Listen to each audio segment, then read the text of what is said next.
Beleza, mais um vídeo e hoje nós vamos falar, pessoal, do nono ano da Grande Depressão de 1929. Eu estou falando sim da queda da Bolsa de Nova York e como esse fato mudou praticamente toda a história da humanidade em anos seguintes. Para quem não sabe, em 1929 houve a grande quebra da Bolsa. Isso foi ocasionado porque quando terminou a Primeira Guerra Mundial, os Estados Unidos foi o grande financiador da reconstrução da Europa. As empresas americanas tiveram que produzir muito para dar conta de reconstruir a Europa, devido que na Primeira Guerra Mundial a Europa foi o continente mais afetado. Então, praticamente as maiores cidades europeias, como Londres, Paris, Berlim, estavam simplesmente embaixo de escombros. Para isso, as empresas americanas foram as grandes responsáveis por produzir esse levante de equipamentos, suprimentos para poder manter novamente a Europa aos seus dias de glória. Mas para isso, isso não é na verdade porque eles são bonzinhos, é porque os Estados Unidos financiava isso. Então, os europeus tiveram que pagar e muito caro aos americanos por isso. Agora, que sentido teria um país que sai vitorioso da guerra, que tem muito dinheiro a partir de agora? Como é que ele quebra? Vamos entender o que aconteceu. Os Estados Unidos saiu muito rico, muito. Em todas as áreas possíveis ele saiu da Primeira Guerra Mundial hiper rico. Mas esse prestígio ele acabou por algumas políticas que foram adotadas dentro do sistema americano que levaram os Estados Unidos à Grande Depressão. E é o que vamos falar agora. Enquanto a Europa não tinha dinheiro para pagar os Estados Unidos e reconstruir todas as suas cidades, a verdade, os Estados Unidos foi virando uma espécie de credor. Ou seja, todo mundo pegava dinheiro para os Estados Unidos e depois ia pagar. Mas, para que isso aconteça, a economia americana tinha que estar sempre em crescimento, para que não fosse afetada de forma nenhuma por esses vantajosos empréstimos, que eram sim vantajosos para os Estados Unidos, porque tinham juros. E os americanos são uma raça muito inteligente, eles já tinham ideia de que eles ganhariam em cima dos juros. Mas dependia muito isso do comércio exterior. E não só isso. Para entender melhor, era preciso acreditar que os Estados Unidos não adotassem políticas protecionistas. Ou seja, os americanos eles tiveram que adotar políticas de livre comércio para que isso funcionasse na prática. Então era uma coisa muito arriscada. Imagina você emprestar dinheiro para alguém que provavelmente não tem condição de te pagar. Mas foi isso que os americanos fizeram. Então, de 1919 a 1929, os Estados Unidos viveram anos muito felizes por conta de tudo aquilo que a gente já falou. Mas essa ideia de consumir, de crescer, de avançar, de aumentar, começou a pesar na conta americana. E pelo fato de que a economia ela funciona de uma forma muito interessante se a gente parar para pensar na lógica da economia. Quanto mais você aumenta o consumo, mais você tem que produzir. E essa relação de produção e consumo é uma relação que tem que ser harmônica. Se você produz muito e tem pouca gente para consumir, você não vai conseguir lucrar. E se você fizer a operação inversa, também você vai se prejudicar. Então, no caso, é importante entender que os dois têm que andar ali de passos como mão dadas, como um casamento. Consumo e produção têm que andar como um casamento. E foi exatamente isso que não estava funcionando. Passou a se produzir muito, superprodução.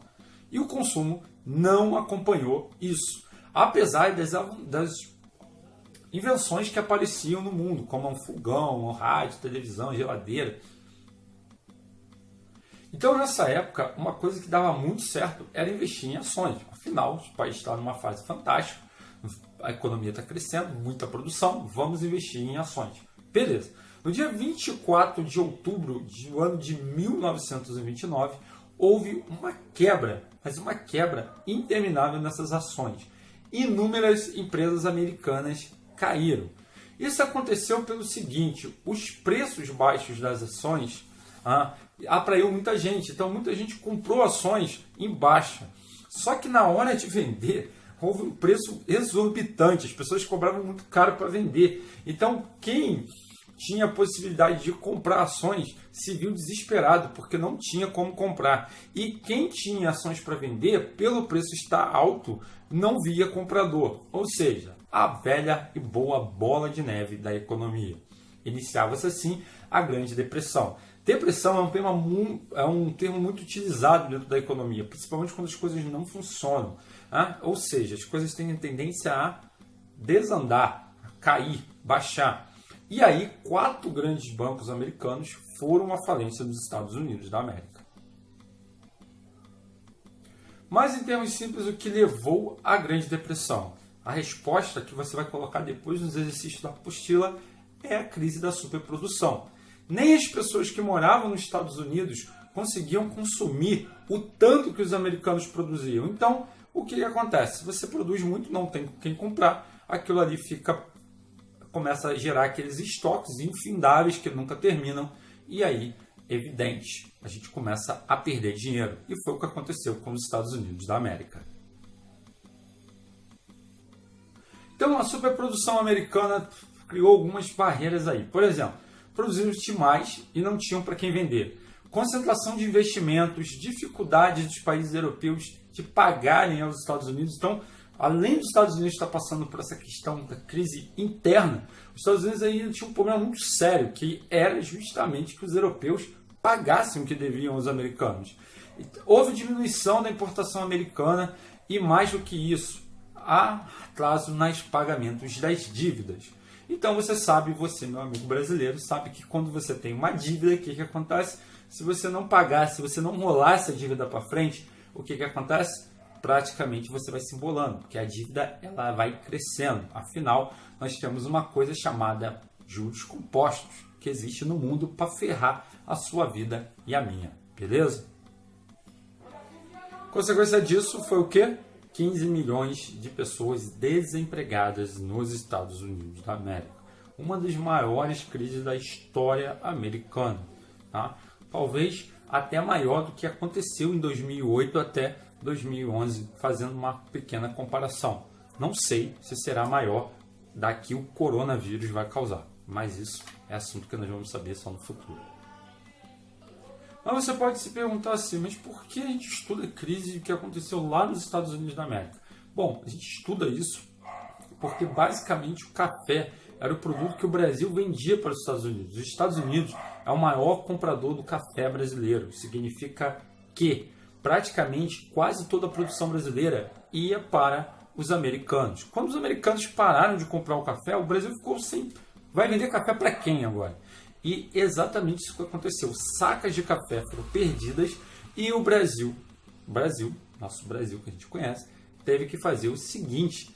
Ele teve que abandonar a produção do café e, mais do que isso, teve que mudar totalmente o seu modelo, transformando o modelo num modelo industrial a partir de 1930. Então, é muito sério as consequências da crise de 29 aqui no Brasil. Mas como é que os Estados Unidos virou o jogo e se tornou o que ele é hoje, essa superpotência? O plano utilizado para mudar essa trajetória se chama New Deal. Tá? O que ele fazia basicamente? Era a intervenção do Estado americano.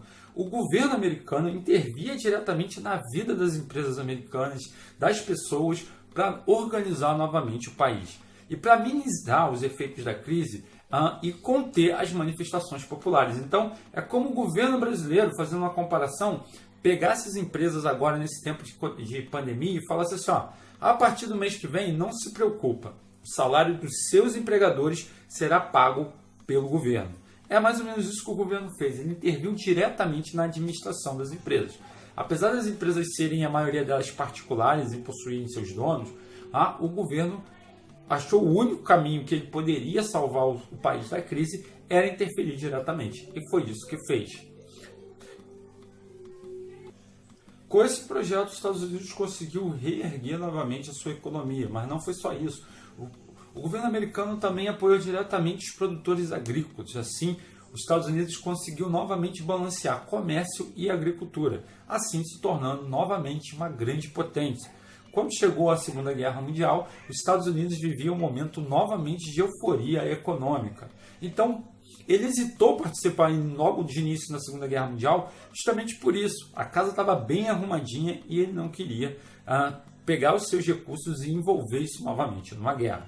Beleza, pessoal? Então, esse foi um pouco da crise da depressão de 1929. É lógico que tem algumas políticas econômicas que foram adotadas, mas que a apostila de vocês vai ajudar a vocês entenderem melhor, né? Dando nome por nome, falando um pouco de cada apostila. Para o vídeo não ficar longo, não ficar cansativo para vocês, esse é um bom resumo do que foi a Grande Depressão de 1929, a maior crise que o governo americano já viveu desde a sua dependência das colônias do Norte e do Sul dos Estados Unidos da América. Até a próxima, valeu!